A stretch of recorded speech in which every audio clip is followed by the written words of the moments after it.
Everybody, welcome to this channel. Today I'm gonna show you how to fix the problem too many attempts reached on TikTok. For that, you have to follow my instructions very carefully. First of all, you have to go to the settings option, then you have to go to the app management, then app settings option, then you have to find for the application TikTok.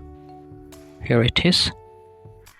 Go to the storage and cache, clear the storage and clear the cache. First of all, you have to clear the cache, then clear the storage, and make sure you remember the password as well as your username.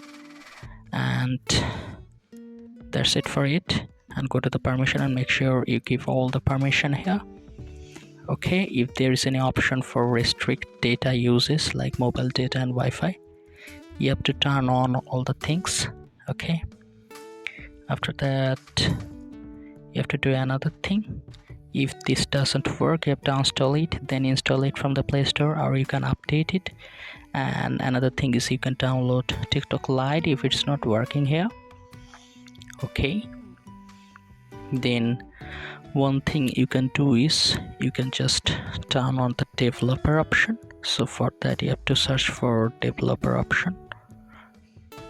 Okay, go to the developer option, scroll down, you can see Wi-Fi scan throttling. You have to turn this on. After that you can turn on another option, which is keep data always on. After that you have to restart your phone. Hopefully there will be no problem. If this tutorial helped you, like this video and don't forget to subscribe to my channel. See you in the next one.